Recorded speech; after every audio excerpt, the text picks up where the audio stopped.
All right, welcome to my commentary for Universal Soldier, Day of Reckoning from 2012, directed by John Hyams. So, why am I doing a commentary for this movie? Because I love this movie. I think it's really amazing, and I want to share my enthusiasm about it and talk about some other movies that are related to this in certain ways. And yeah, just enjoy it. So it's weird that I'm doing a commentary for the sixth sequel to Universal Soldier, or fifth sequel, a movie that I don't, it's fine. I'm not a hugest fan of it, but when I saw this movie, I was totally blown away because this, like I said, is the direct to video multiple sequel to a franchise I really didn't care about. But right off the bat, as you see here, this is something different. This movie is pretty audacious. I think it's audacious to basically make an art film out of what could be a junky sequel to a trashy action series. So this is a wild way to start a movie with the first person sequence.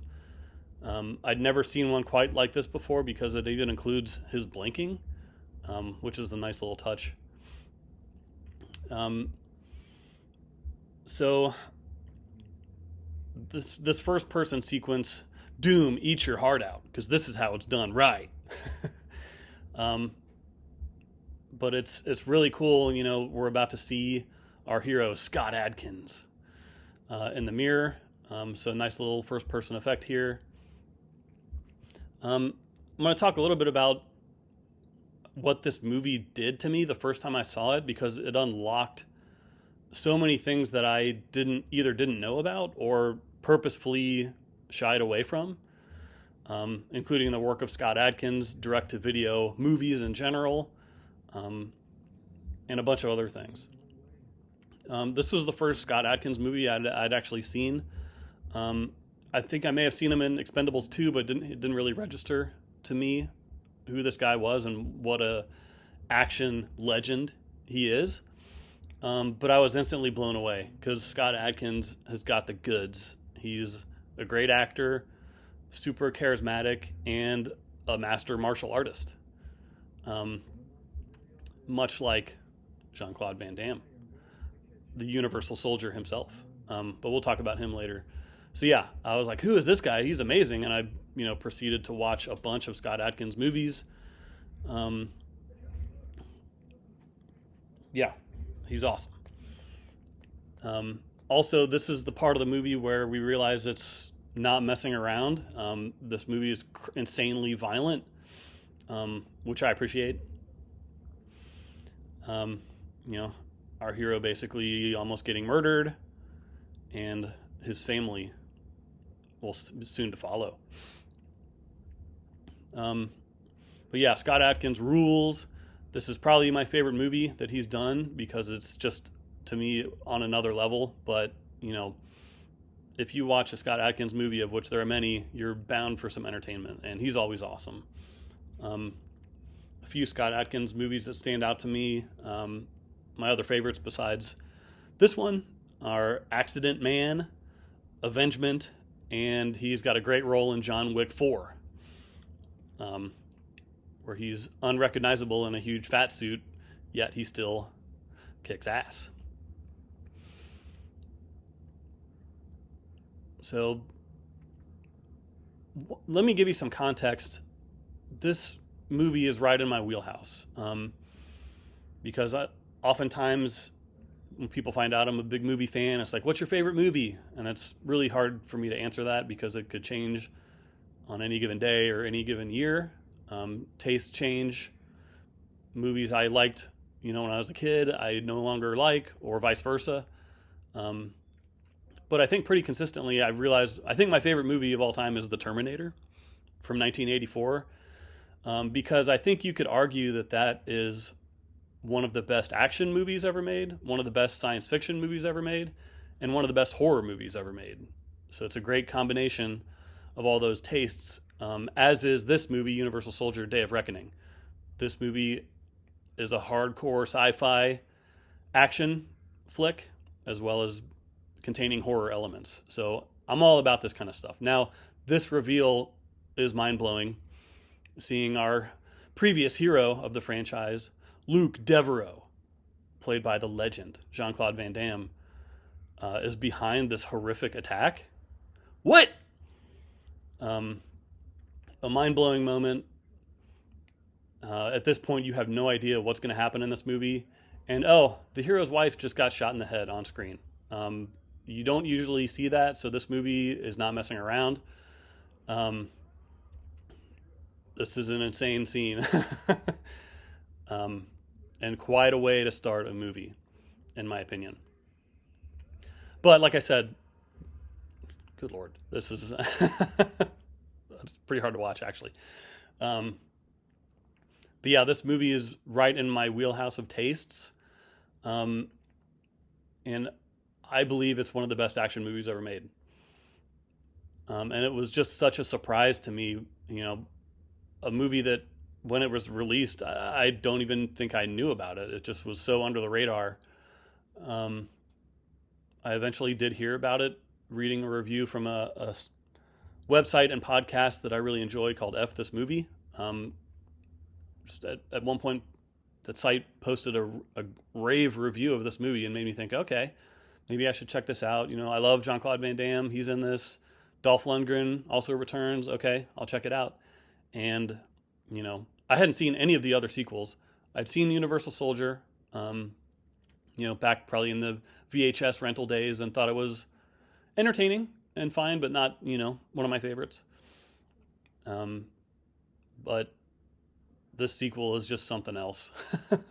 And I'll talk a little bit more about the other sequels, because there's a lot there. But I think at this point in the movie, I'm realizing the filmmaking is for real. This movie's got some real style to it. It's beautiful looking. A lot of these shots are amazingly framed up. Interesting shot designs, things like that you wouldn't normally notice in a direct-to-video action movie.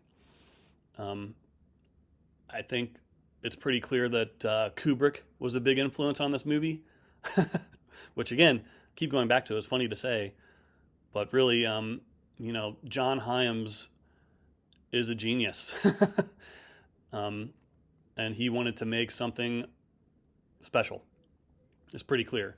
So the fact that I'm mentioning Kubrick in a Universal Soldier sequel is cool to me. Talk a little bit about John Hyams. He's an amazing director. Has made some other cool movies subsequent to this. Alone and Sick, which I highly recommend those. He's the son of Peter Hyams, also a great director of really cool action, sci-fi, drama, thrillers, all kinds of different genres in the 70s, 80s, 90s. So John Hyams comes from a good pedigree, and he's a super talented filmmaker, which I think is clear to anyone who watches this movie or his other work. He's mainly works in a lot of TV now, and I've seen some of his TV work, and it's also great. So John Hyams rules. Other directors drool. Also, check out the works of Peter Hyams. He's made a ton of movies, almost all of which range from good to great. So he's got a really good track record. Some of my favorites of his are Outland, which is one of my favorite Sean Connery performances, but a really cool sci-fi western. Sudden Death, starring Jean-Claude Van Damme. And End of Days, starring Arnold Schwarzenegger, which is a totally underrated and kick-ass action horror film. So I mentioned this was a direct-to-video movie. It did have a small theatrical release in some European countries when it came out, but growing up in the video store era, as I did, I was aware that I would see movies on the shelf that I hadn't heard of, and these were direct-to-video releases, and it usually means they're of a lower quality, lower budget, um, not something that would be deemed worth releasing in a theater. So I would often look down on these movies and didn't usually check them out, um, because I was stupid. Because there are tons of direct-to-video movies that are amazing. And I learned that as I got older and more experienced. And this movie helped me understand that. Like, this movie that was not even released in theaters is one of the best action movies of the decade or even this century. So there's value out there. And it was a difficult lesson to learn, but better late than never, because, like I said, there's tons of cool action, horror, all kinds of different direct-to-video movies that are well worth watching and are better than lots of movies that are released in theaters.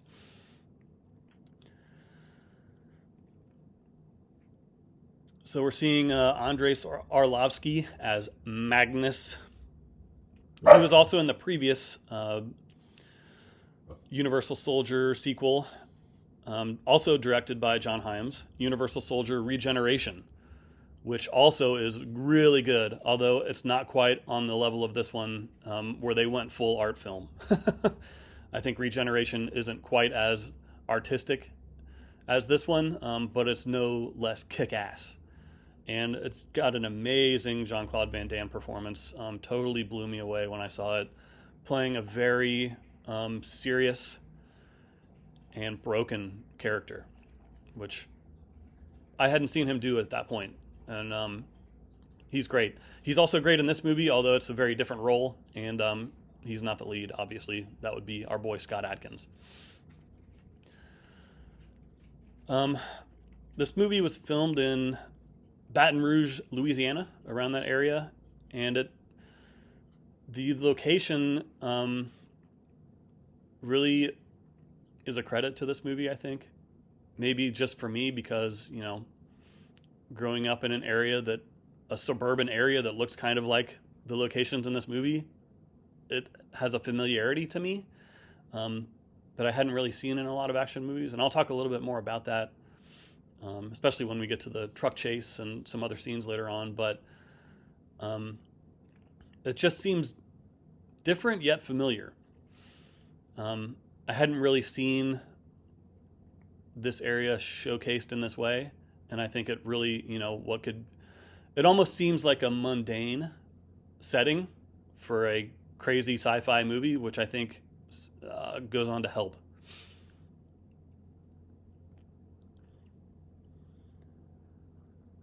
Let me talk a little bit about Universal Soldier and its sequels. Universal Soldier was released in 1992, directed by Roland Emmerich, kind of his breakout film, because he went on to become one of the biggest blockbuster directors of the 90s, and it was a huge hit. Also, probably Van Damme's biggest mainstream success at that point, and also another really cool role for Dolph Lundgren, showing that he could do more than just be Rocky's nemesis in Rocky IV. And he's gone on to have a great career, and he's great in this movie too. But Universal Soldier, I think, is fine. There's a really cool action sequence at the beginning of the movie where there's kind of a assault on a dam, which I think is cool. The rest of the action in the movie I don't think is that special. I think what I like most about it is actually Jean-Claude's comedic performance, because there's a lot of comedy elements in that movie. It's basically a fish out of water story where he is a soldier who dies in Vietnam and is brought back to life with no memories, so he basically is a blank, and he has to learn how to be a human again, and in often hilarious ways. Does he show his bare bottom? Yes, he does, because that was one of his trademarks at the time. So yeah, Universal Soldier I think is a good movie, entertaining, not anything super special in my opinion. There were 2 direct-to-video sequels released in 1998, Universal Soldier 2, Brothers in Arms, and Universal Soldier 3, Unfinished Business. I'm sorry to say I haven't seen either of those. Hopefully I'll get to them one day, but haven't caught up with those at this point. Then in 1999, another sequel came out that ignores the previous two direct-to-video outings and brings back Jean-Claude Van Damme as Luke Devereaux in Universal Soldier: The Return. Any movie that starts mid-jet ski chase, I'm going to be on board with. But it's not great. It's pretty crappy and very cheesy, but it has its moments. Notable for starring wrestler Goldberg as one of the villains, and he's pretty bad in that movie. But it's, like I said, Jean-Claude's good in it. He's always good. There's some cool action, some cool practical explosions at the end, which I always appreciate. But that movie came out, it was a huge bomb. It was critically lambasted and kind of marked the end of Jean-Claude's big run of success that he had in the 90s. Or at least that was part of the downward spiral, unfortunately, where he would go back more into the direct-to-video world. So that's a shame, but that's what happened. Then, over 10 years later, a direct-to-video sequel was directed by John Hyams that brought back Jean-Claude Van Damme, again, in Universal Soldier: Regeneration. This movie is very different from it was a very big separation from the franchise as far as what kind of movie it was, because this is a very serious, dark, edgy action movie that is also a very kind of sad drama. And it kind of goes more into exploring what it would really be like if a soldier was brought back to life and could not be killed, and what kind of horrible life that would be. Now, this, going back to the movie here, this is also a scene where the violence and darkness of this movie is really ratcheted up, because we see some pretty horrifying stuff happening here and about to happen. But again, just watching this for the first time, I was like, what is happening? What kind of movie is this? It's definitely not a fun comedy like the original was. Here's the amazing introduction. Like, the symmetry of these shots evokes Kubrick to me. And I'm sure that's something that was very influential for John Hyams and team making this movie. But we see the awesome introduction of Dolph Lundgren, looking very cool, as always. But yeah, so Universal Soldier: Regeneration is amazing.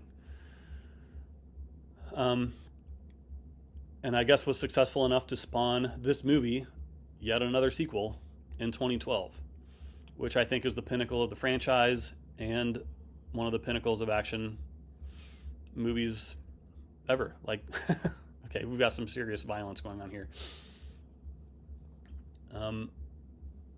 And again,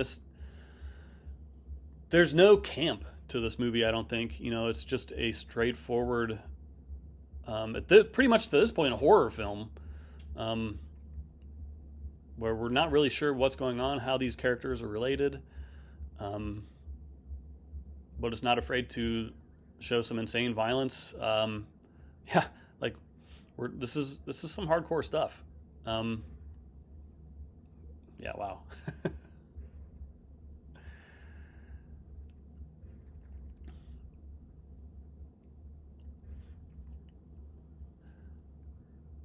I'm glad I'm over 17 because this movie is rated R. In fact, I still don't know if I'm old enough to be seeing what I'm seeing right now because this is intense.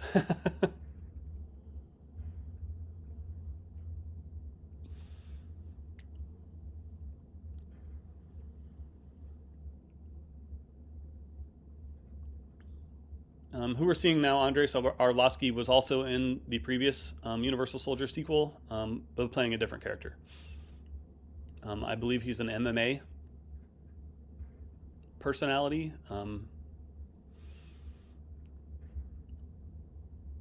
It's really hard to talk over what we're seeing here because it's like stunningly.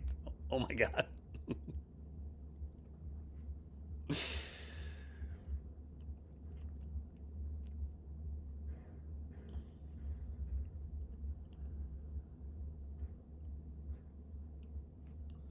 Dolph attacks.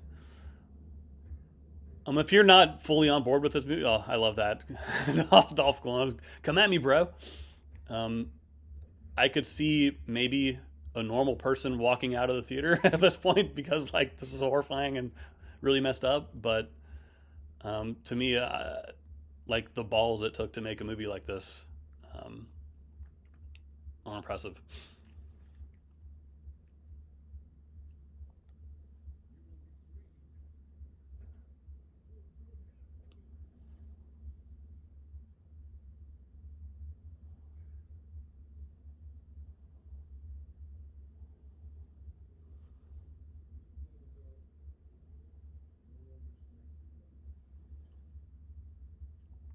I really like the way the mystery unfolds in this movie, um, because I think for most of the runtime, or for some people, all of the runtime, you have no idea what's going on, and that is intriguing to me.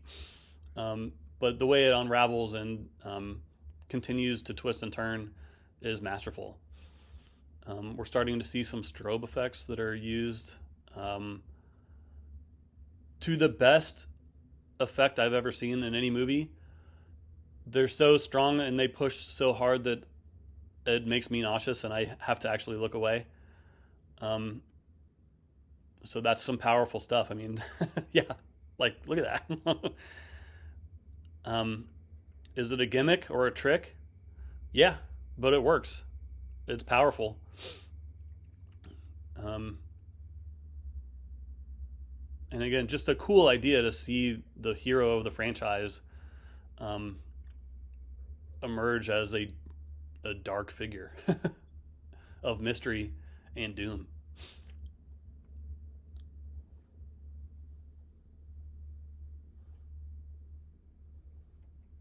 The shaved dome is a nice touch too. Yeah, like I can't look at the screen right now because like you did it, John Hyams. You made me look away.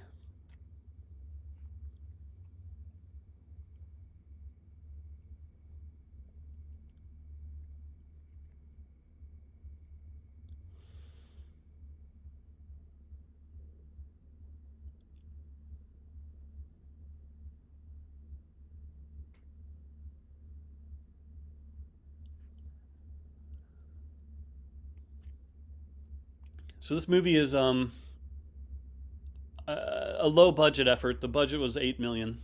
Um, if I had to guess, I would have guessed way more because the value on screen um, is strong in a lot of ways. Like I said, the the glossy look is impressive to me. I think where the movie does show its budget are some of the sets. Some we've seen already, and especially towards the end of the movie. But hey, you got $8 million and you made this look like a $50 million movie. So um, its worldwide box office draw was 1 million. It was released in some theaters in Europe. It was a straight to VOD movie here in the States, which was relatively new to the time, but in 2012 things were transitioning from physical media to streaming. Um, so that's where this is. You know, I'm old enough to have fond memories of the video store days, or basically, you know, most weekends would involve a trip to the video store, walking up and down the aisles, looking at the movies, and hoping you picked out something worthwhile. Those days are gone, sadly. Um, but to me, scrolling through the streaming titles isn't quite as fun as a trip to the video store with some friends or family. So I kind of miss those days. But hey, things change.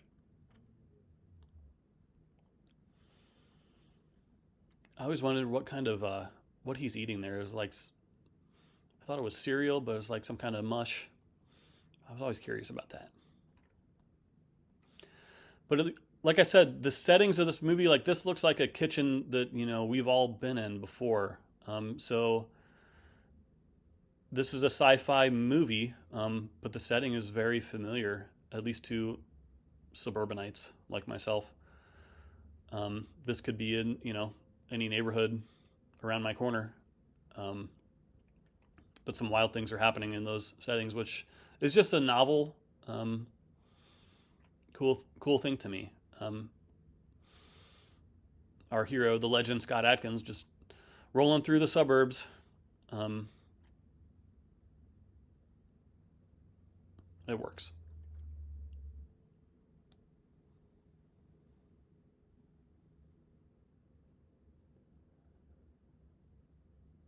But the style of this movie is very subdued, static camera shots, slow moving tracking shots. I would describe it as classy. I don't know if that's the right, but it's the style enhances the movie and elevates it, I think, for me. It's one thing to have a badass like Scott Adkins, and some great action scenes. But it's another thing to see those in the context of a classy, amazingly made art film. Hey, this looks like my apartment in college. After Friday night, know what I mean? But again, it kind of just pulls in the mystery, like what is going on here?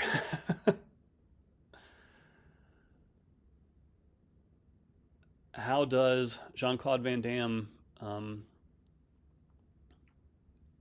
relate to our hero?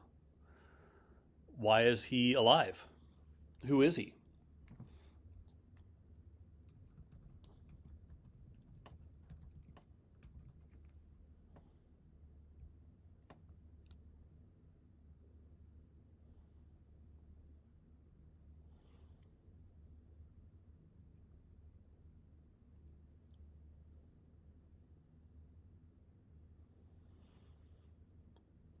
Coming back more into some of the horror elements, this is a pretty scary scene,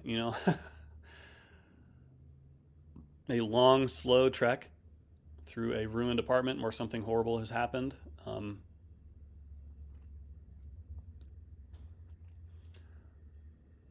Who's been here, Luke Devereaux or Freddy Krueger?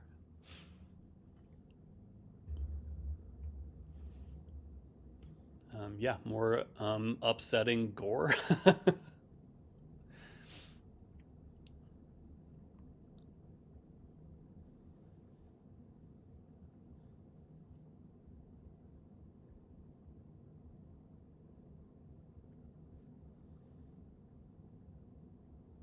And who are these nerds?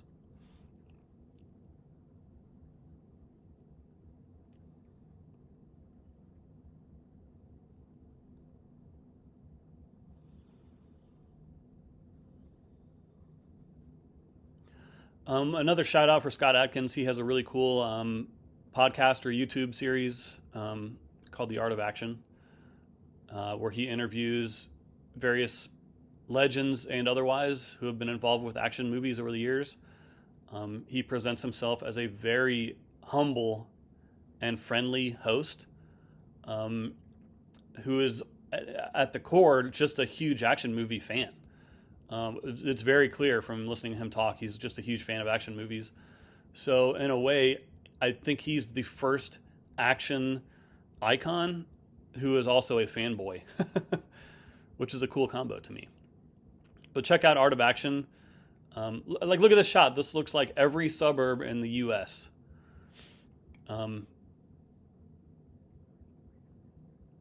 Just a cool, unusual setting for an action movie. You would think a mundane, place like most of us see every day would not be a cool location for a movie. That's why most movies want a interesting setting. But I think they lean into it here in a really cool way.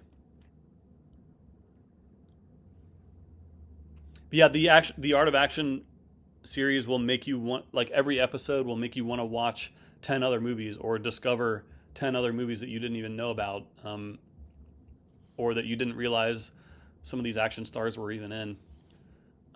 It turned me on to Cynthia Rothrock, Edward Norton, just to name a few. But he had some big names on the show, including Dolph Lundgren. Yeah, good stuff. Man, so much gratuitous nudity in this movie.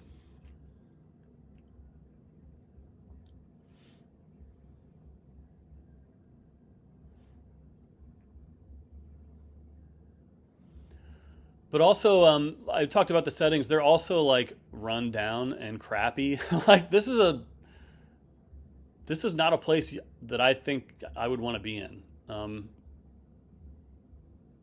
And the brothel we saw earlier was like a horror show. So I think they did a good job of like creating kind of a nightmare world in these suburban areas that have probably all seen better times. But that's interesting to me.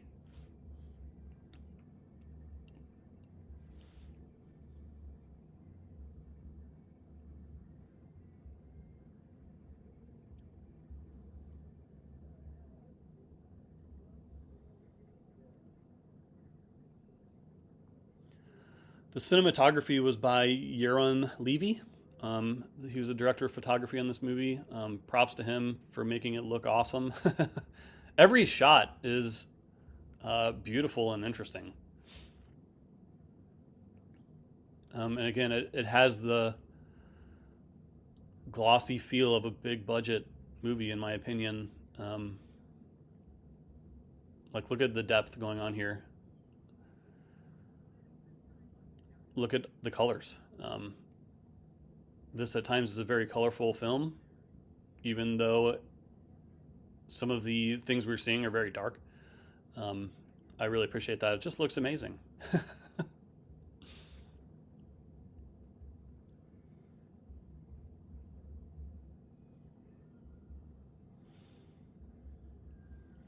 It also takes its time. So we're 30 minutes into this movie, and we have not seen Scott Adkins unleashed yet. At this point, we don't know how much ass he can kick. We're more interested in, understanding who he is, why he's doing what he's doing, which, he's seeking revenge. But he's a puppet in a much larger scheme.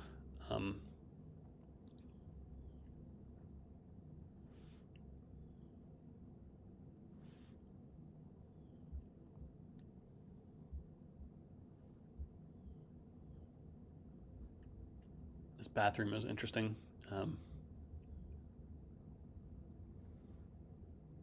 Can't say I've been in one quite like this before, but it's more strobe effects pushing the envelope for me. But like, look at that. Like, I've never seen anything like that in a movie. Yeah, this is where I look away again because it makes me a little bit nauseous. But that's the power of cinema.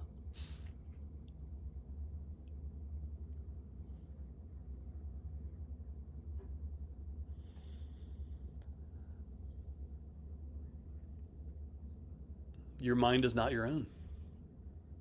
Could be a good tagline.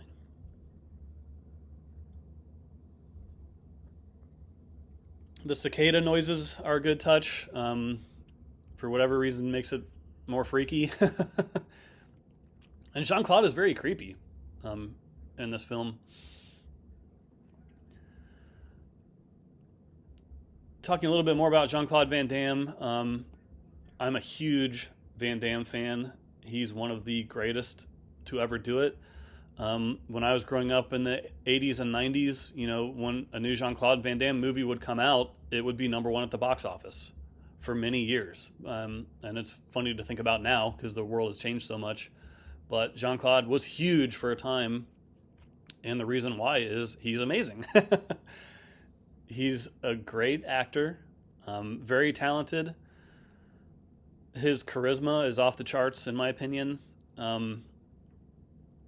But he's also an amazing martial artist. And he can move. Just check out his demonstration of the splits, which he, for a time, did in every movie. So, Jean-Claude's like I said, at one point he was huge, a huge box office draw, very popular. You know, a new Van Damme movie, kids would be talking about it on the playground. I remember when Time Cop came out, that was one of the bigger ones, and like all of us wanted to see Time Cop. Some of my favorites, Hard Target is the best, in my opinion, because he was working with the master John Woo. Okay. I got to pause for a second because this is our first action scene with Scott. The axe fight.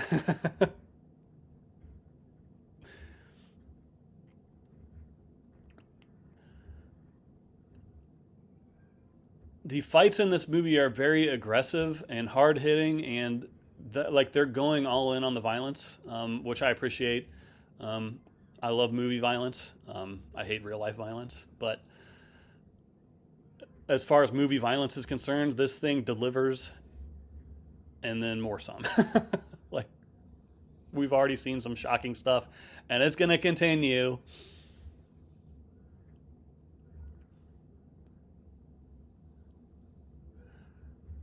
Yeah, it's cool. You know, certain types of movies, a fight like this, you know, most movies, our hero wouldn't be covered in blood already, but hey, this is what would really happen if you were attacked with an axe. And he got his fingers cut off. Like, okay. This is serious. Man,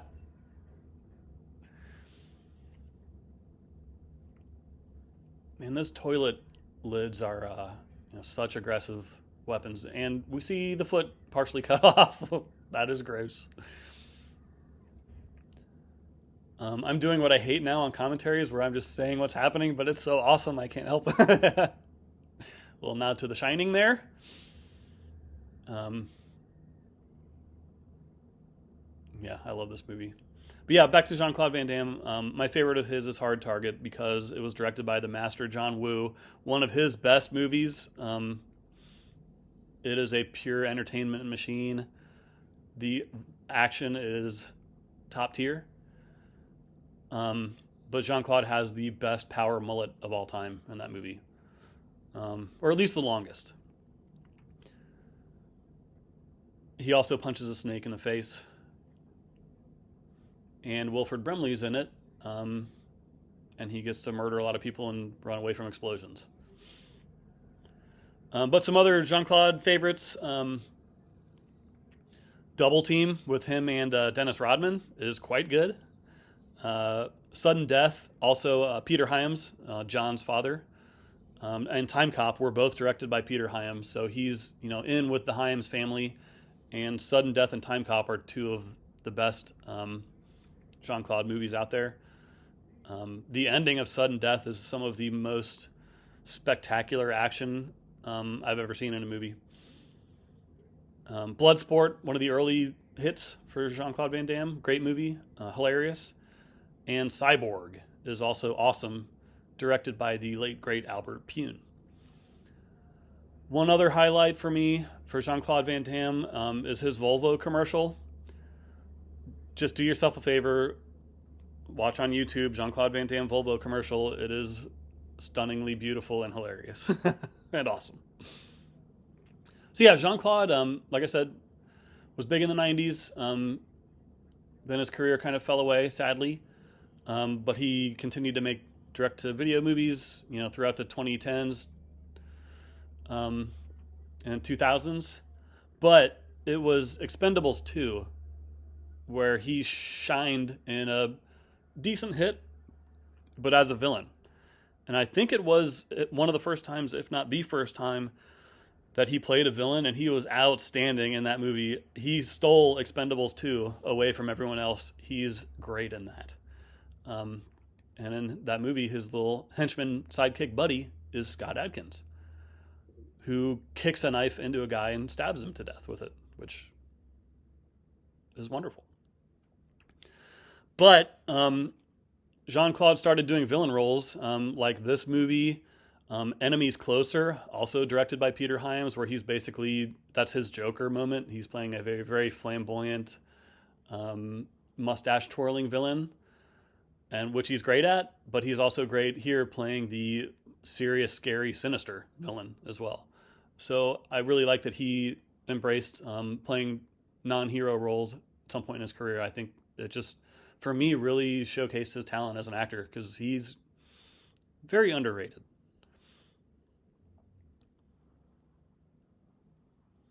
And like I said, the previous sequel to this, Regeneration, is really good, and he's outstanding in it.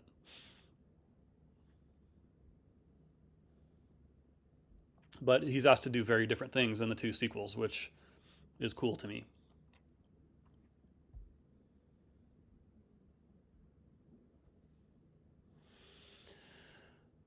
I would probably go to the hospital if I had a bunch of fingers cut off, or bleed to death. I'm not sure, but I probably wouldn't just be cool chilling in a hotel room. But hey, I'm not Scott Adkins, aka John.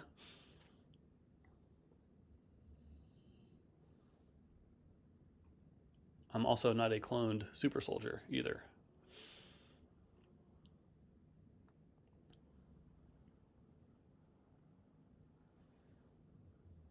Or am I? My mind is not my own. No!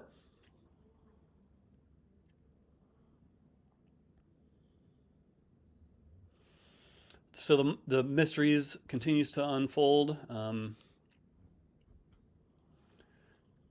Clearly, things have happened to John that he has no memory of. Why is that? We'll find out.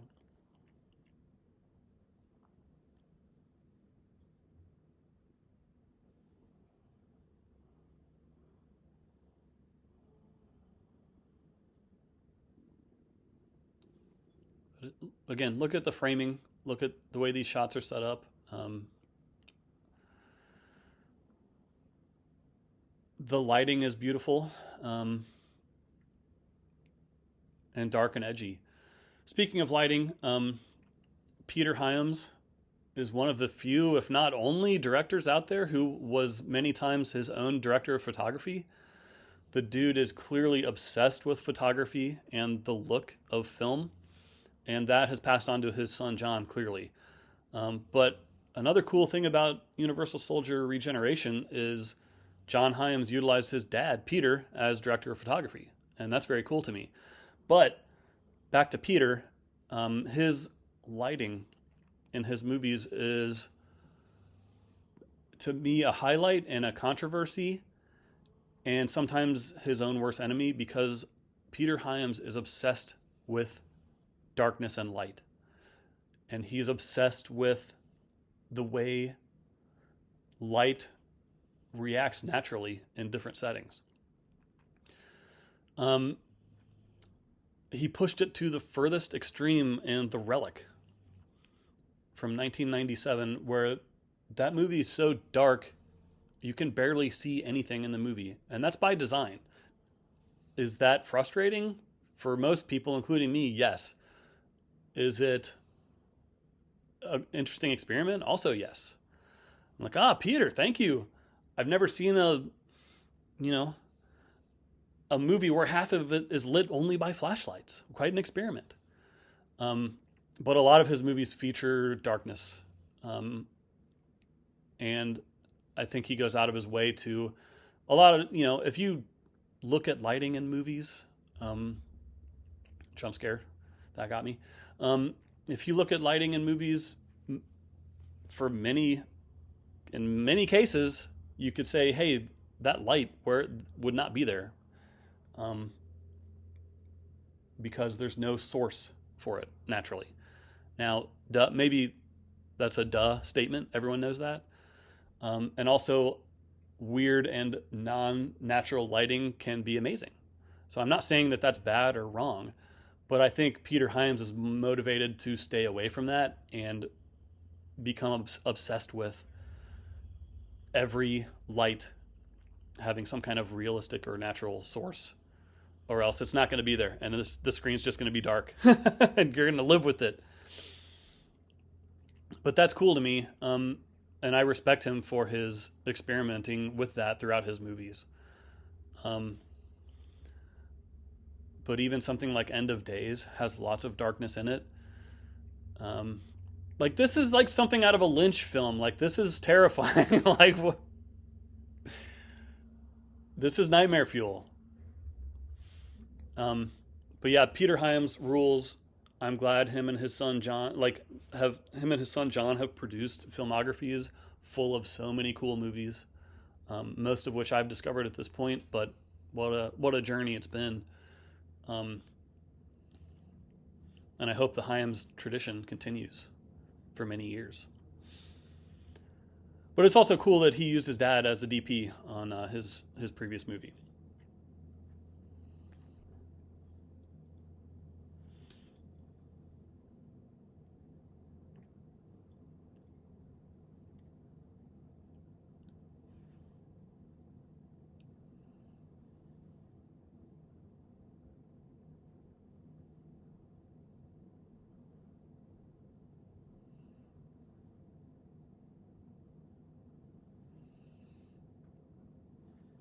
Oh man, check out those check machines in the background.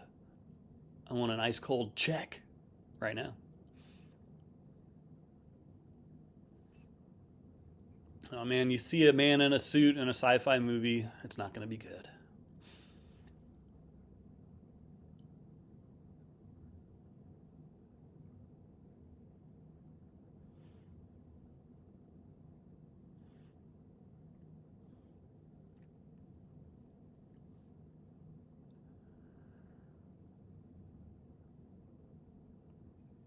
Scott Adkins is really good.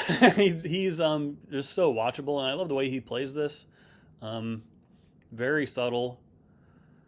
Guy trying to keep it together despite madness around him. It makes it intriguing for me, and I become invested in following the story and understanding what's the deal with his character.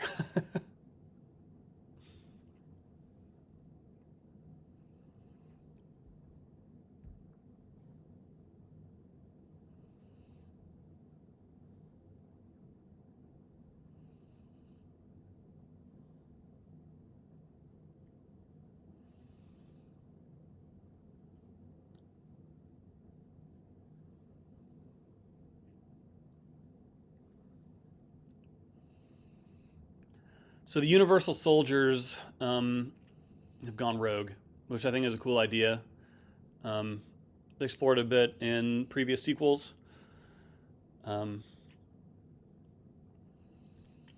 But they've evolved into a cult in this movie, which we'll learn. Which kind of pushes it more towards horror territory. Because as a child of the 80s, there's nothing scarier out there than cults. I can't tell you how many times growing up, kids like me were lectured by our parents about the dangers of cults. But I would probably follow Luke Devereaux because I'd be terrified of him.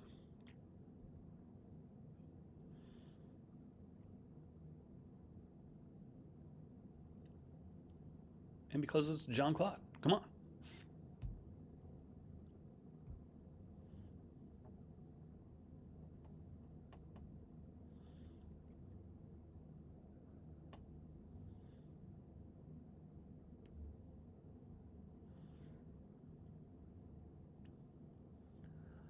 Jean Claude, by the way, still working to this day in mainly direct-to-video movies, but he's still got it.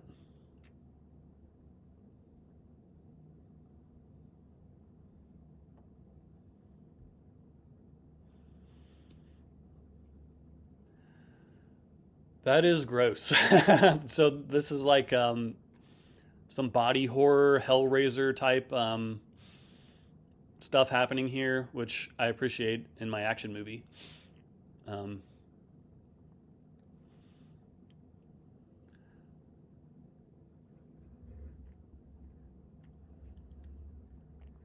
okay, so here's later in the movie, from here on out, there are some kind of cheap looking sets. I think they're done well by the great lighting. But I think this is where the budget of the movie shows a little bit, and like these bunker scenes, and later on in the cave scenes, straight out of like a Star Trek Voyager episode. Um, but I don't care. It still kicks ass. And I'm wondering constantly what kind of horrific violence I'm going to see next because the movie continues to deliver. Um, Spitting up some chunky blood there. I'd probably throw in the towel, Mick. Throw in the towel. He's done.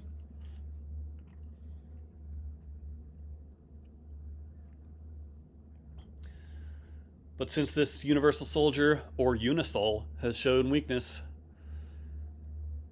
he is killed by his brethren. Jesus. I was like, I just love how this movie goes for it. Like the it is gratuitous, yes, but hey, that's part of some cool action movies, and it just adds to the effect, like I said, of um, we know what kind of violence we're in for, and it's not good, and we don't want it to happen to our hero. I like the shaved head look. Have I mentioned that before?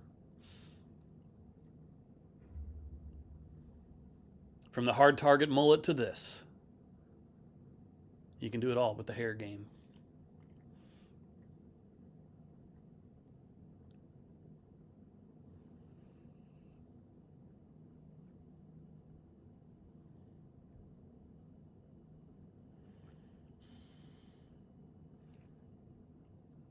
He's somehow imposing, even though the dude he's confronting is like way bigger than him.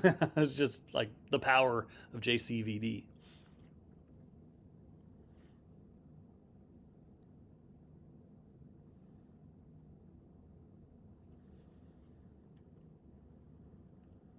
I think for some people, movies where nothing, no questions have been answered yet up to this point, or only more questions have been asked than answers, and I think that can be frustrating for some people. Um, for me, like, it just sucks me in all the more. So I think that's why I appreciate this movie so much. um, and the plot is so complicated and complex and convoluted. Each time I watch it, I kind of forget some of the details. It's like, discovering it again. But I think that makes it rewatchable, along with all the other aspects I've talked about of the kick-ass action, of which we haven't even scratched the surface. We're almost halfway through this film, and what's to come is just so good.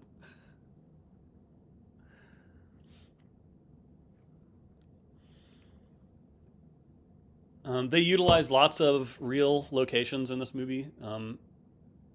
I think it adds to elevating kind of the look and feel of this movie, as opposed to some of the crappier sets that we've seen. So I appreciate that. It was a smart move by John Hyams and team. Um, this is some garage or warehouse in Baton Rouge, and I believe it as part of this sci-fi conspiracy plot.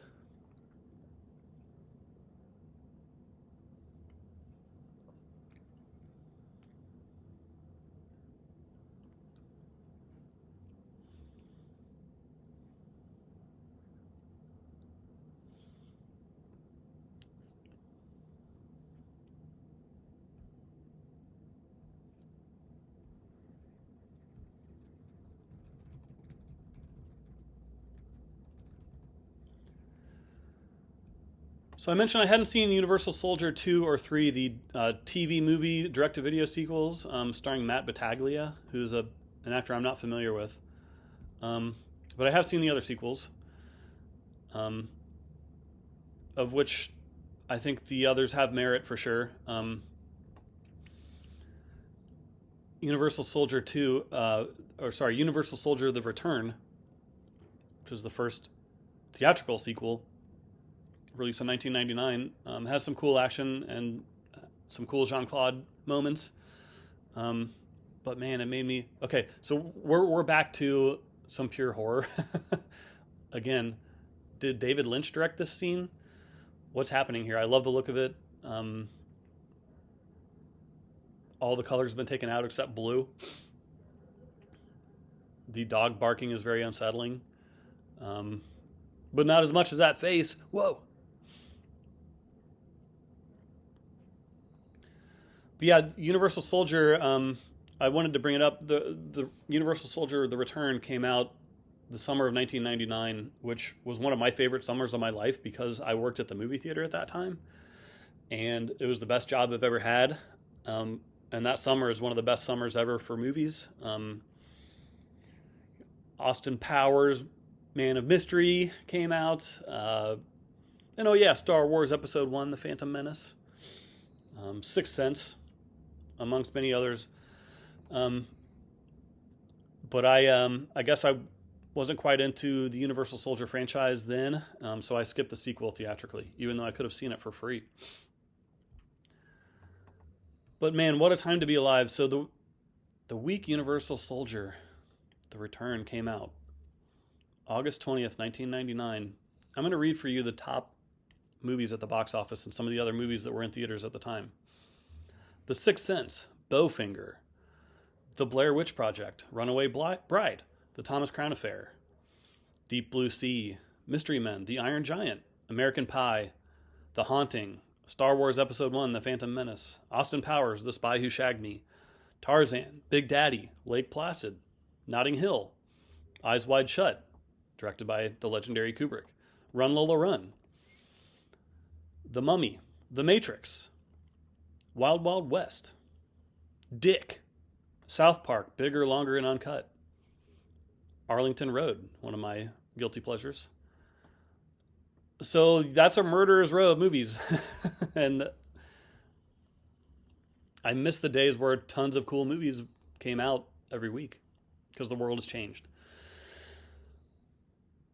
But yeah, I just wanted to reminisce about how that movie tied in with my life and that fun summer of '99.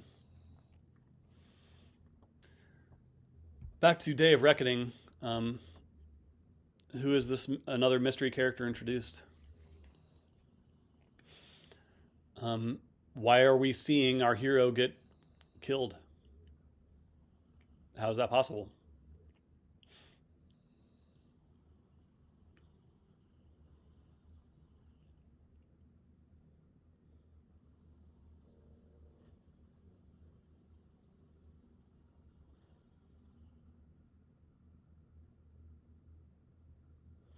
Is he killed? Or is he the killer?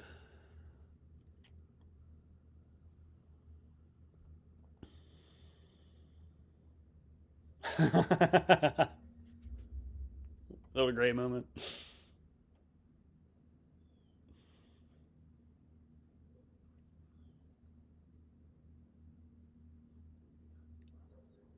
This is disturbing.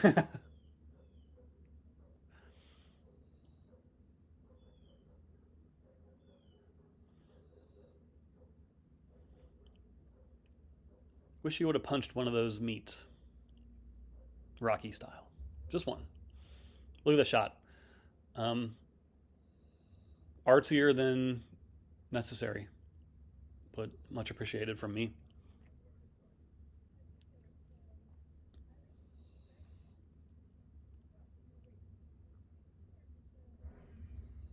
Okay, this is one of my favorite scenes. This car chase is amazing. And I don't think it's anything I'd ever seen before because it's a utilitarian chase. These are like an SUV and a utility truck.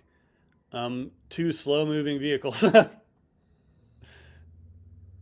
through the urban blight and industrial areas of Baton Rouge, which is very cool to me.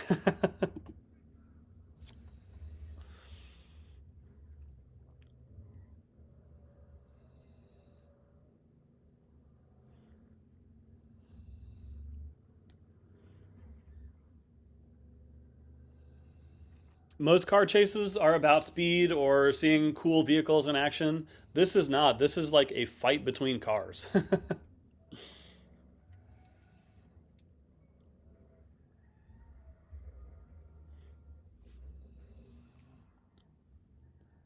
I just love the urgency and the realness. It feels real to me. Like this feels like a real chase that could happen uh, after a road rage incident or something like that. Like that's cool.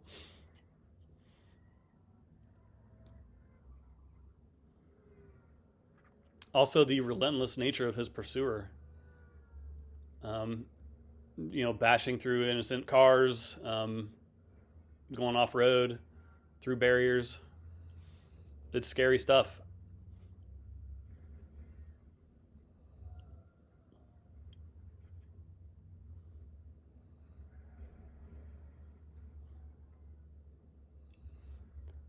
This chase kicks ass. Just the rhythms and the editing, like it is so cool to me.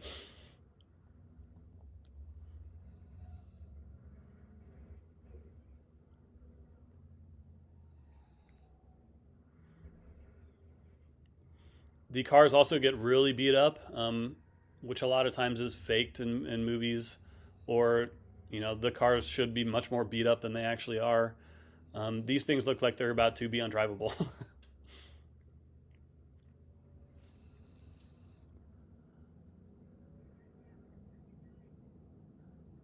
I like his car chase acting, Scott Adkins. He looks cool.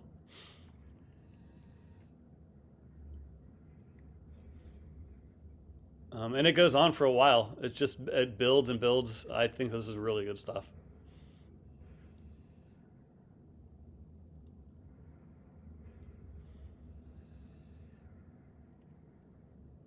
A centerpiece of this movie for sure.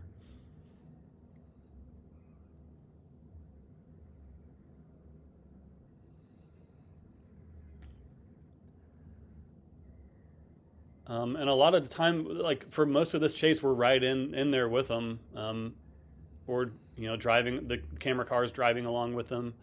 Um, we don't really get too far away, so I think it increases the intensity.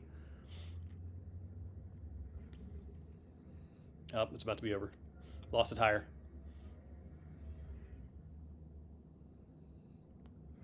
Great car stunt there. Badass. Look at that. Okay, so utilization of slow motion, which I love. Um,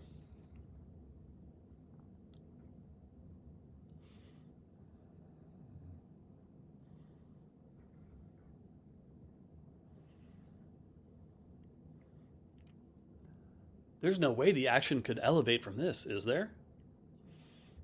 Or is there?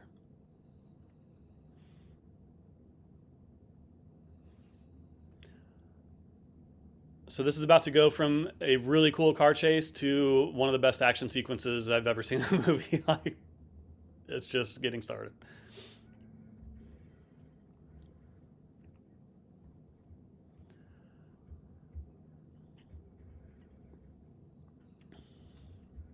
Again, back to the brutality and violence. Like they're trying to make it as dynamic and violent as possible, leaning into the brutality, which I really appreciate. Using baseball bat. That could kill someone. Like we got a baseball bat fight now. This is starting to rule.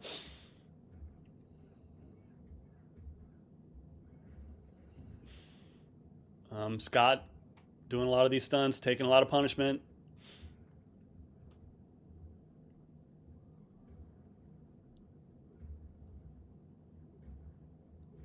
and in a moment, how's he's about to be truly unleashed.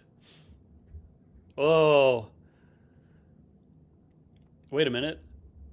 How does he know how to kick like that? Oh man,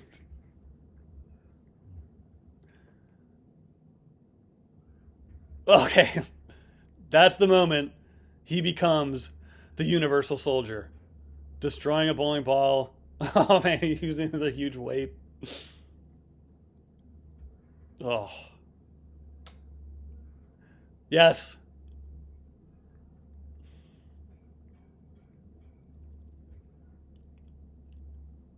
Best baseball bat fight in movie history. I'm saying it right here.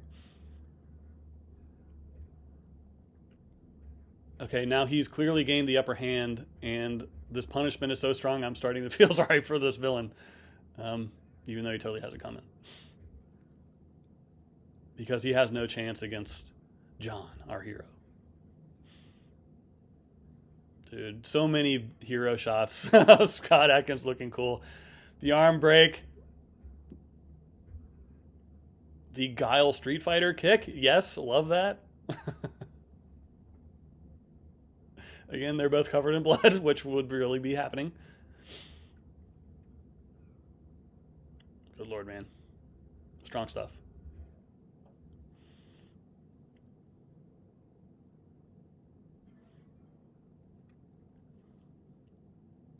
A literal bloodbath.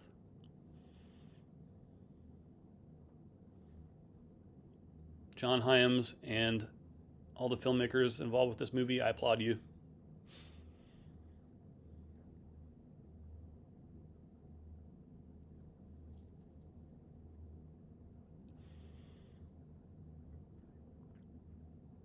So now he's no longer an everyman. He's an action movie hero. Convinces the dude to give up his car GTA style, and we're off. Another thing I haven't talked about yet that I wanted to mention now that that amazing action scene is over is the score. The score also elevates this movie and is another aspect that, in my mind, makes it an art film because the score is almost experimental. It's very minimal, very trying to go after a certain effect to make the viewer uneasy. Lots of droning or pulsing noises, which I think just add to the creepy and unsettling nature of this movie. It's somehow disturbing. But the score by Hendrix, Krasner, and Vining, who haven't done much other work, at least in scores, should be noted because it is another aspect that enhances this movie along with all the other aspects.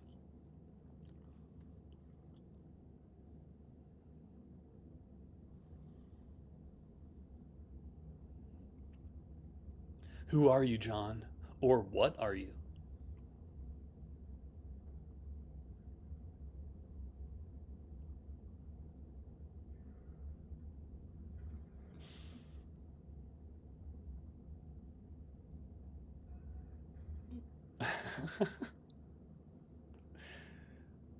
Very cool. Every scene has something cool in it.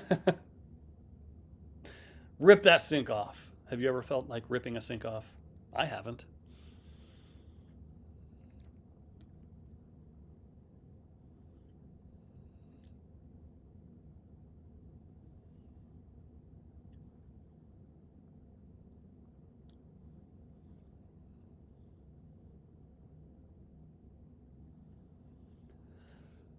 So we're out of the urban hellscape and into the enchanted forest.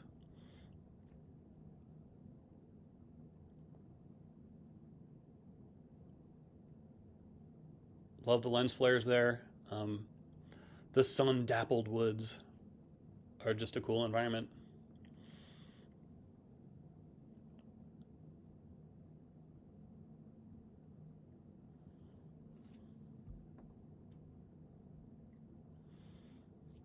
Um, Now we're going more into another more horror scene. I don't think I'd want to enter that shack or that shanty in the woods. It's like Evil Dead vibes or Resident Evil vibes.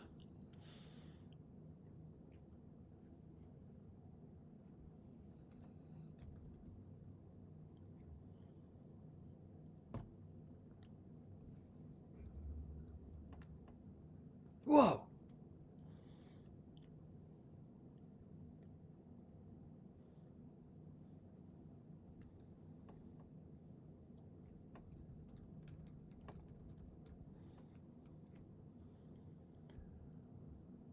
a moment that just escalates the sci-fi horror aspect of this. You know, another great reveal here that there are two of them, two Johns for the price of one. How is this possible? Why is it happening?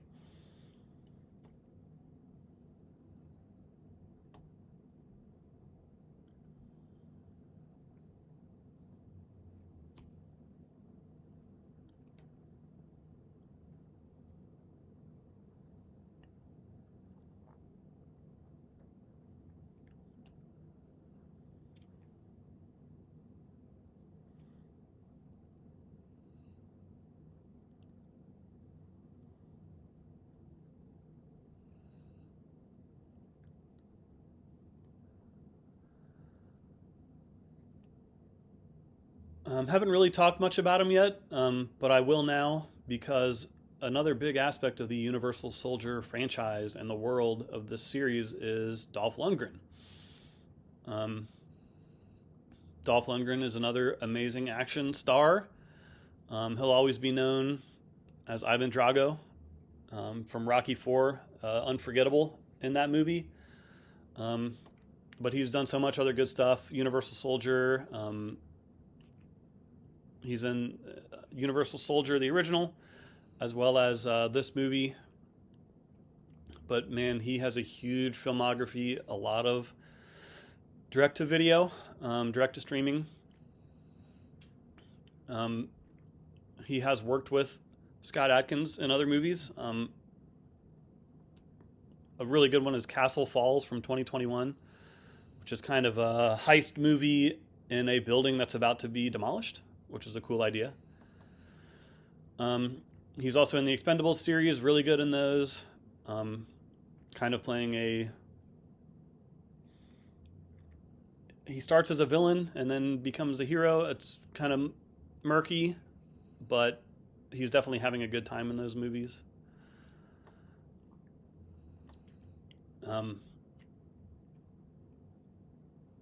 I love Dolph. He's quite a striking presence in movies. He's really good in this one.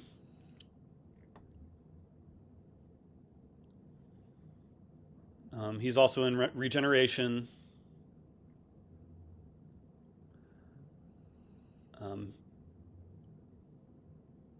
One of my other favorites, though, is Showdown in Little Tokyo, which is a buddy cop movie with him and the late, great Brandon Lee. That movie rules. So yeah, he's done some other big movies that I'm not as big a fan of, but yeah, Dolph is the man. Check out Showdown in Little Tokyo. Check out any Dolph movie.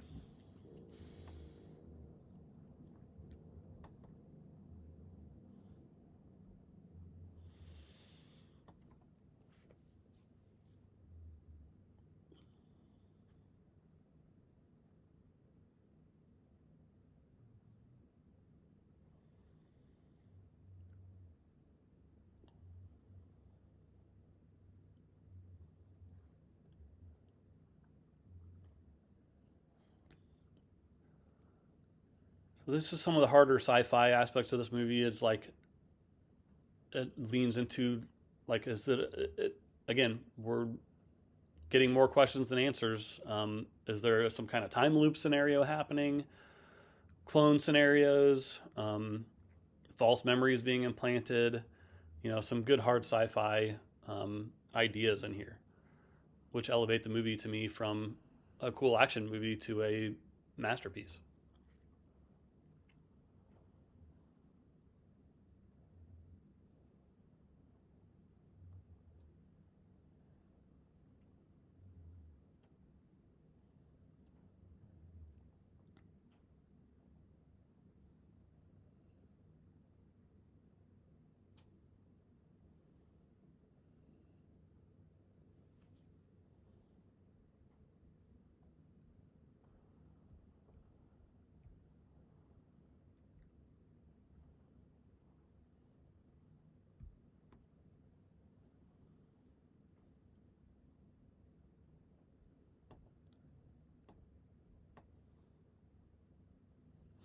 I haven't mentioned female leads played by Maria Bonner.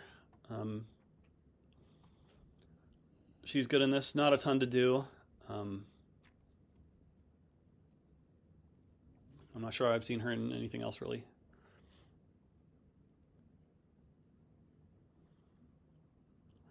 John is having some problems now.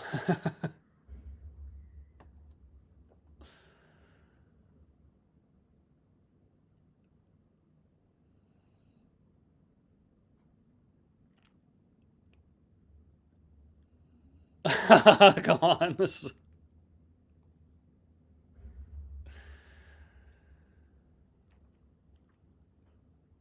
Since it's a John Hyams movie, he doesn't just get shot, he gets his chest exploded and still gets his final word in.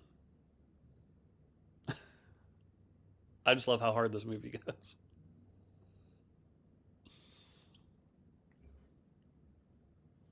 Well, it looks like my dorm room after a Friday night, huh?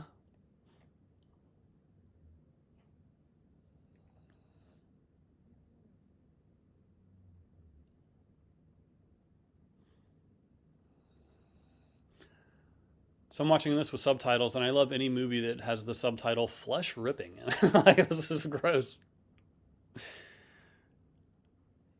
I didn't know this movie was going to be a total gore fest when I watched it for the first time.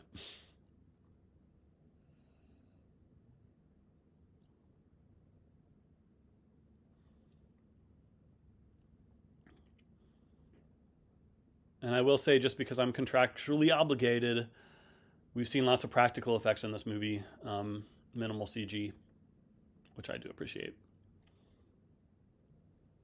Did they have to do more takes because they use real squibs? Did they have to clean up fake blood? Yes. But hey, guess what? It's worth it.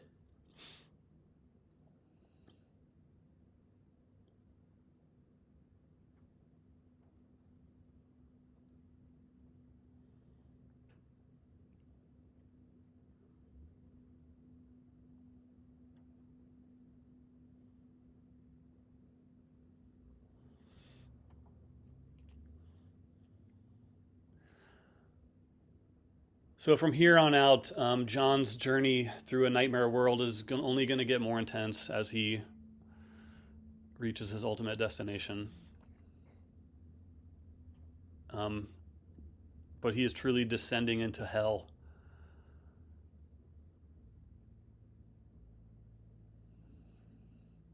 I love these shots coming up here. Some of the more stylish in the film, and that score is just kicking ass. The background elevating it.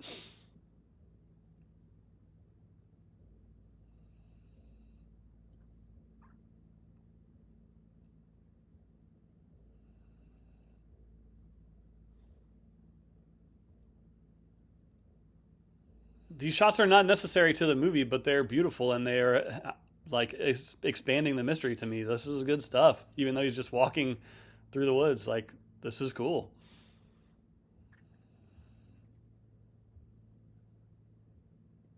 Give Scott Adkins time to brood a little bit longer. And he's about to travel through the river Styx, Hearts of Darkness style, to meet his tormentor, Luke Devereaux, who has gone rogue.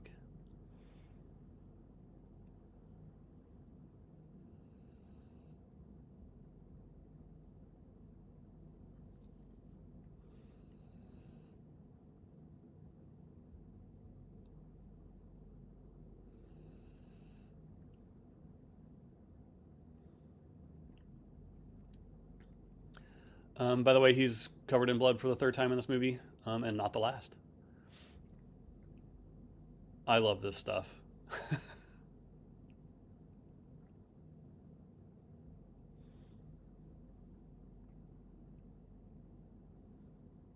Just such cool filmmaking, builds the tension. Where are we going? This is awesome.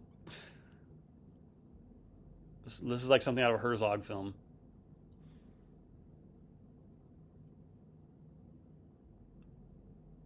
So badass.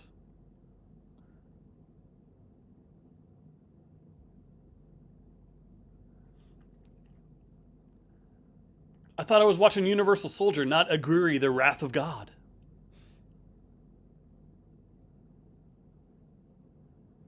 Did it go into slow motion there? I think it did. Just drawing this out, I love it. What a cool sequence.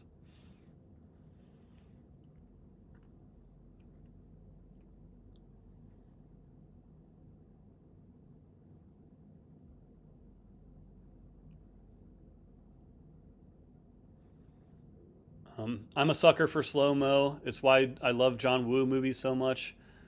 Can it be overused? Yes, but not in my opinion. I can't get enough of it.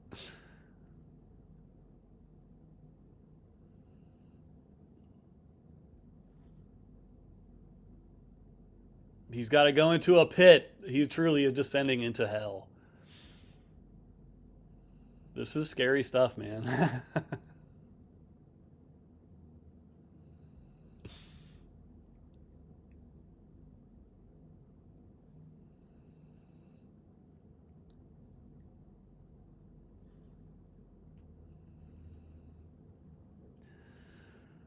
Like I mentioned before, these sets are a little cheesy. One of my only criticisms I could level at this movie, but it's pretty minor. It works.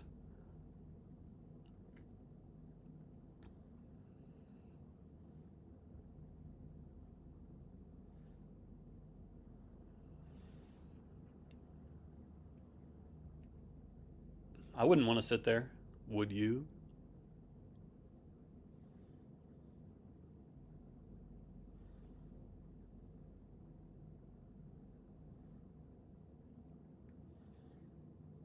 They're like, Scott, did you just win the big game? You got doused with red Gatorade. Oh, wait a minute.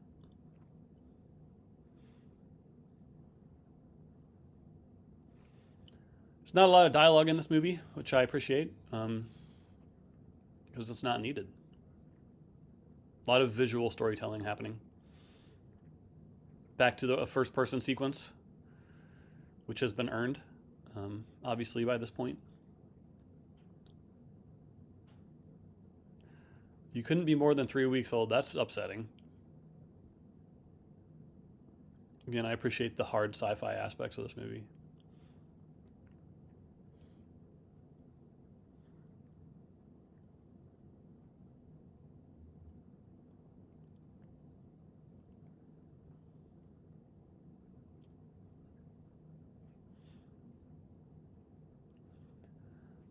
They did a good job casting this actor to be a creepy doctor who you wouldn't want working on you.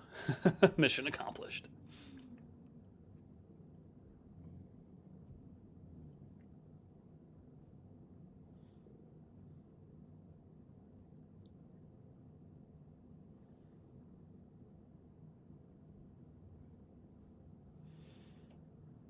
Scott gets to show some acting chops here. Um, I think he's only gotten better over the course of his career. I think early in his career, the martial arts were there, but the acting wasn't. He's really worked to hone that craft and become a great actor over the course of his career.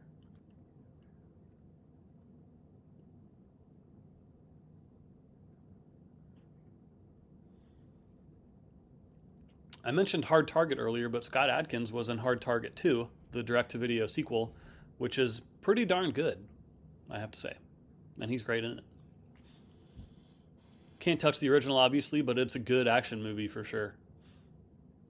As are most movies that Scott Adkins is in. So here we learn the idea of the false memories.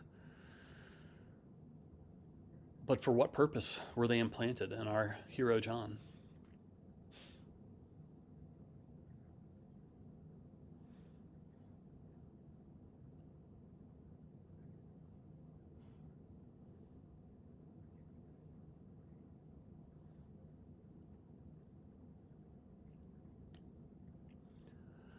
This is a pretty grim movie, and overall, and usually I like some kind of humor in movies, despite any kind of theme or genre. Um, and I think the humor in this movie is just from the audacity of some of the action and some of the imagery. Um, I've been laughing a lot at some of this because it's my natural reaction to something that goes so far as this movie. And I definitely think that's intentional. But aside from that, it's pretty grim stuff. But that's what separates this movie from the rest. This movie is not messing around. He's about to get a hole drilled in his brain.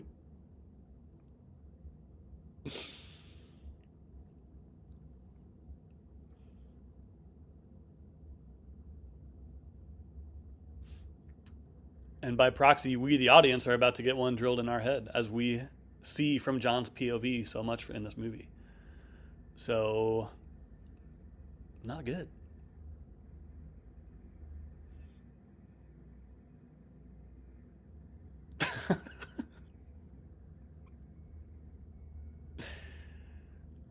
The industrial drill to the brain, no anesthesia.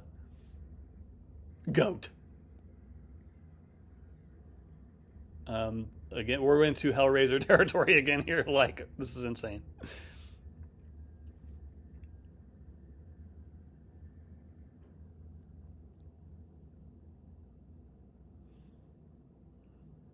Is he okay?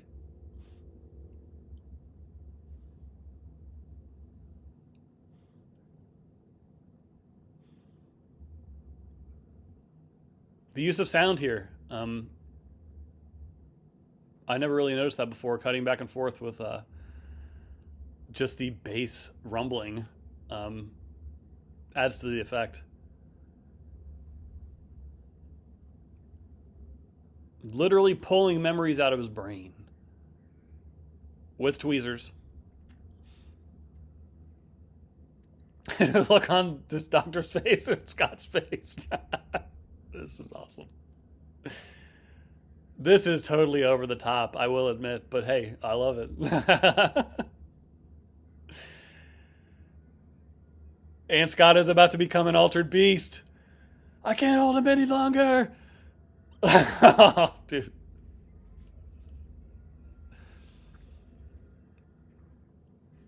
Okay, at this point he's a pure animal.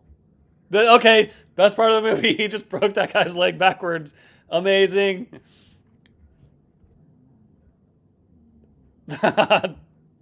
Wow.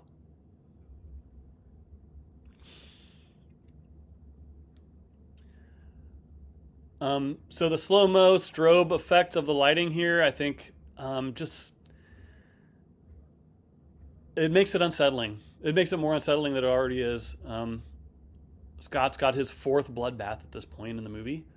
Amazing move there. Love that. Like, some cool martial arts stuff going on. This is where Scott Adkins really gets to show off his skills as an athlete, as a martial artist. Some long takes there. I think this is presented as one long take, even though there's some cheats in there. Really appreciate that we're seeing multiple moves all in the same shot. Some John Wick style gun fu. Before John Wick, I may note.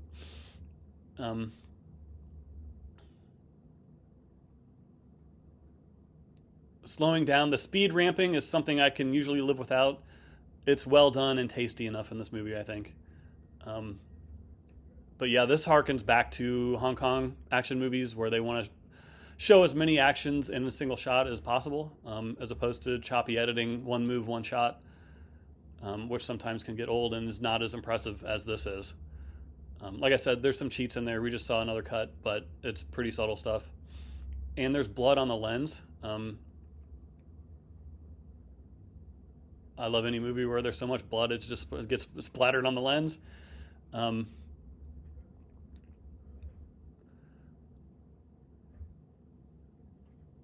This is just some masterful action filmmaking. Period.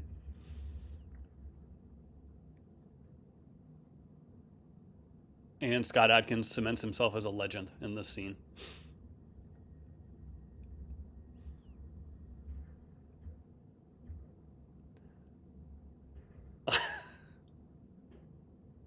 It is just so cool. I want it to go on forever. Like, I'd never want this to stop.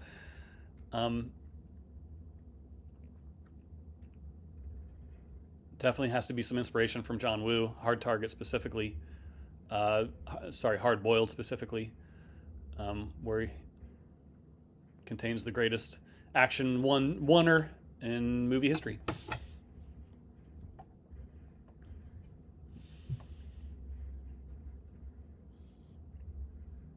I think there are maybe some CGI gun hits in here. Um, Maybe, but they're really well done and very well maybe real. So a lot of times you can tell that. But all the squibs seem to be real from what I can tell. Again, I think they're just going through the same small Star Trek style set over and over again, but I don't care. The action is so awesome and well filmed. Um, it doesn't bother me.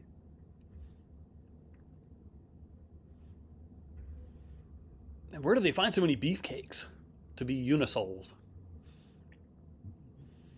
Scott thrown through the wall there. That's cool stuff.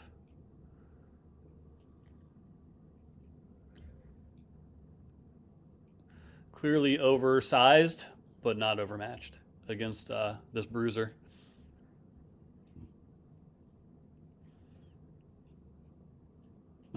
I mean, come on.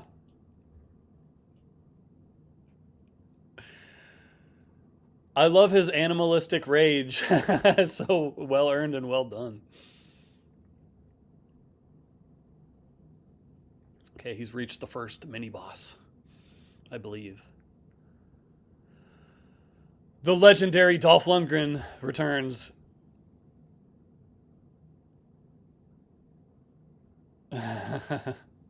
He's great in this.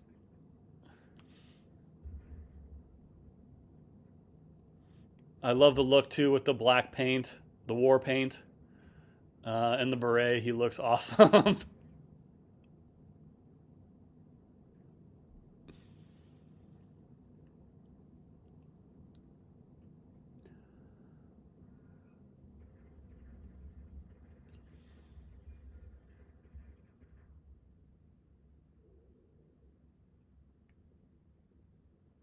Really cool stuff. Lighting right in his eyes there. That was cool.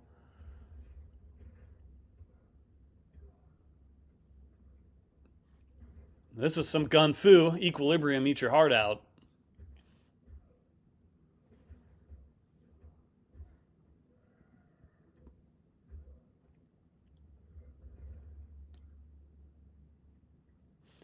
Okay, so what's he going to do with that rocket launcher? I'm curious.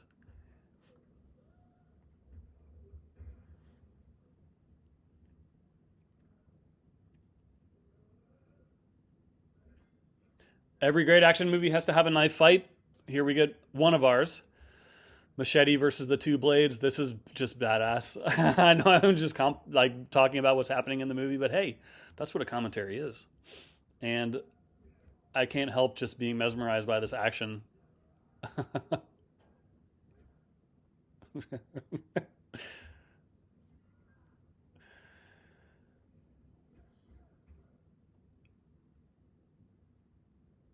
Have you ever seen such cruelty? Dolph can take a lot of punishment, but Scott Adkins can take more. Nice effect there. I love Dolph's acting. This is some just mustache twirling. He's having a blast. You can totally tell. I love it. Oh man, so brutal, unbelievable, dude. Scott Adkins had a bad knee, or he had a knee injury, ACL. I'm not exactly sure what it was, but during a large portion of the filming of this movie. So think what he could have done had he been injury free.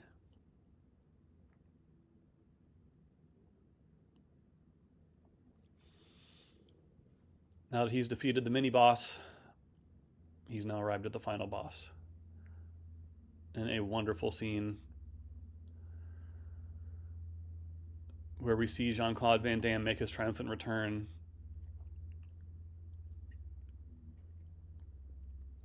And basically the church of this unholy cult.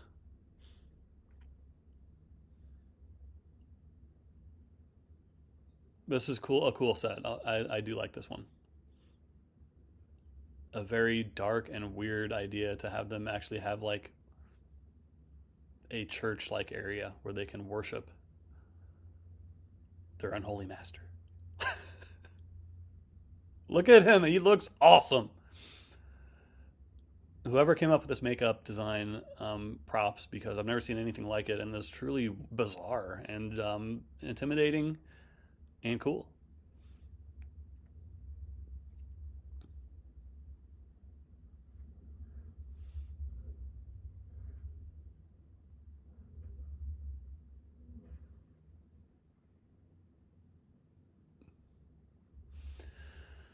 Takes a machete to the shoulder like a champ, unfazed, as I would be.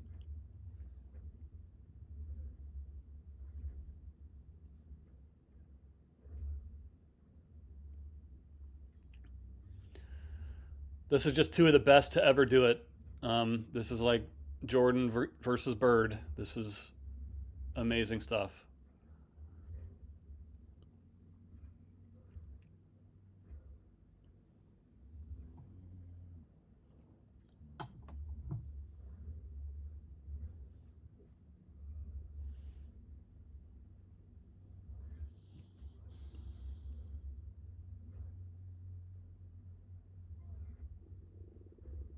Wow.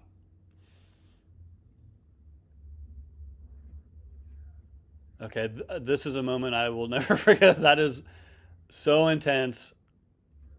Arm almost chopped off, but he leans into it because this is a fight to the death.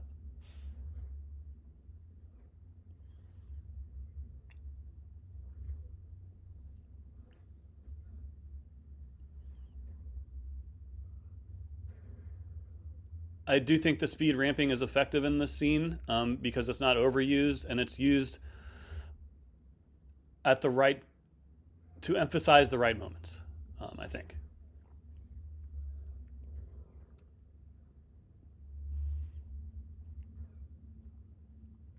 Now they're in pure MMA mode. Um, how many different ways can dudes fight? I think this movie tries to demonstrate. He's got some boxing going on. Awesome kick by Sky. I feel like I'm narrating, like I'm announcing a baseball game or something, but this is just classic stuff.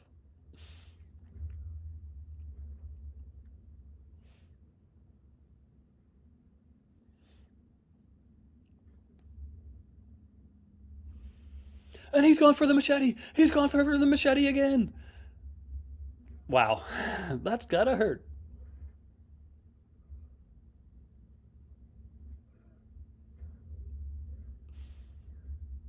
You ever cut yourself with like a kitchen knife?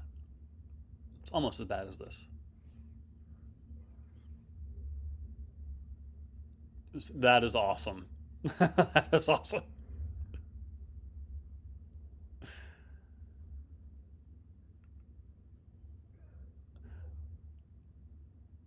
Jean Claude is like both these guys. They are acting during this fight. Like he's showing some world weariness. Um, I've going through this so many times. Look at that. What a look. What an image. Look at that grimace by Scott. This is amazing.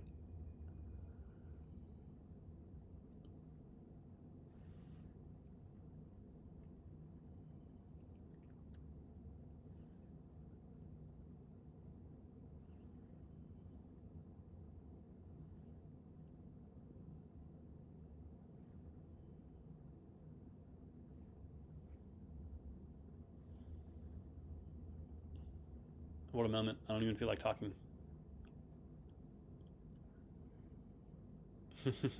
There is no end. Yeah, the world weariness. The fact that this process has repeated itself has finally got to Luke Devereaux, and his hellish existence can finally be ended.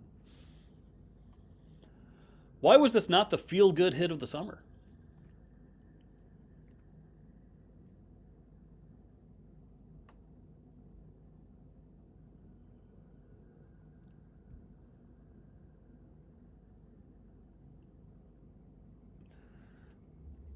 I love how they milked this moment for all it's worth. Like, it's so earned, and I love it.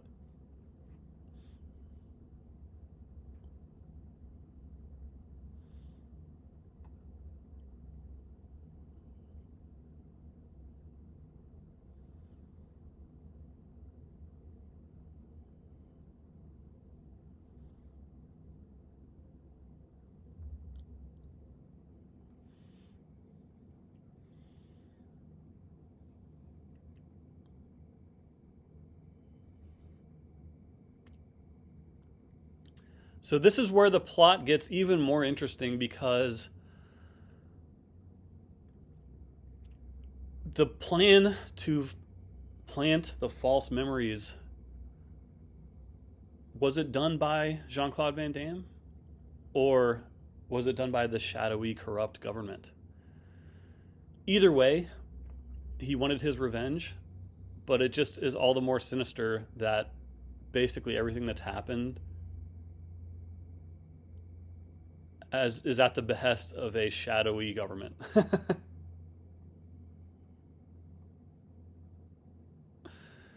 Because a normal movie would end right here, but this is no normal movie.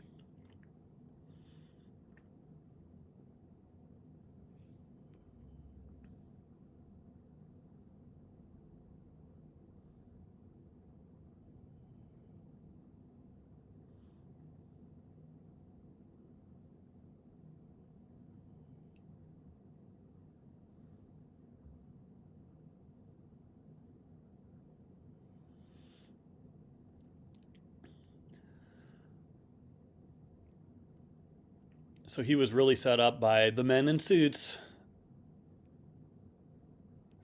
given the false memories in order to have a single-minded uh,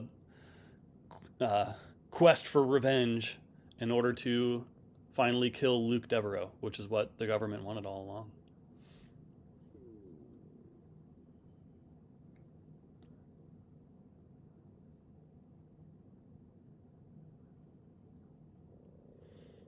Here they deny their plan.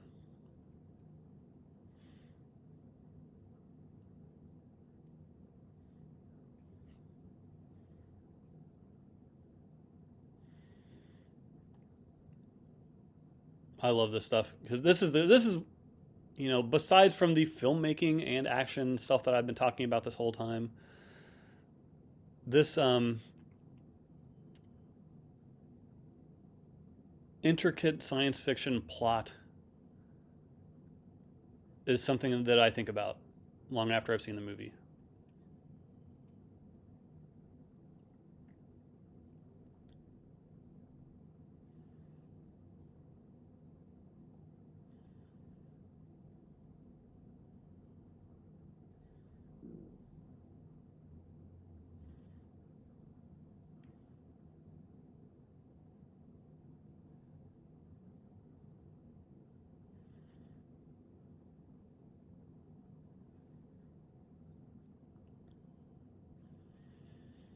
The government created the Universal Soldier plan, um,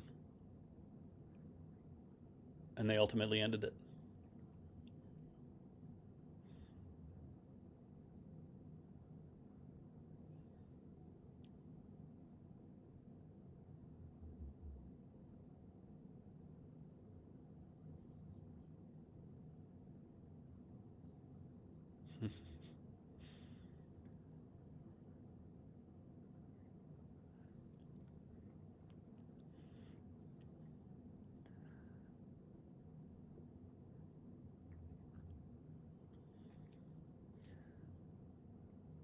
So this is such an interesting question. If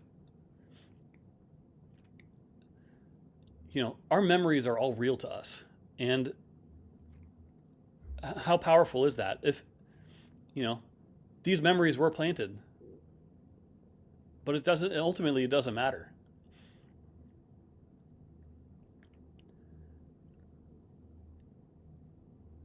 Another great reveal there.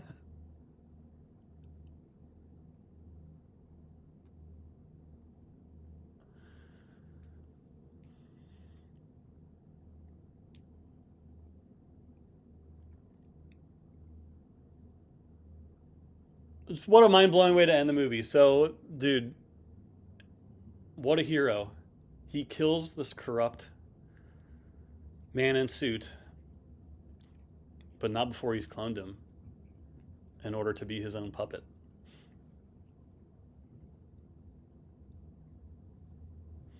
That's the stuff that elevates this movie for me.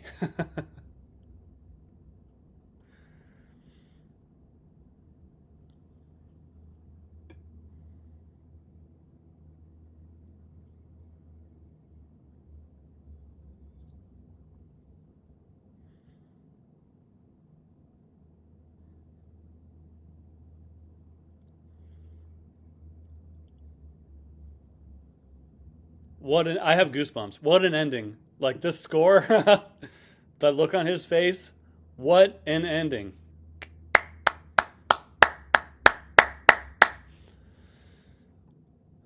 Thank you so much for listening. This has been a blast. Goodbye.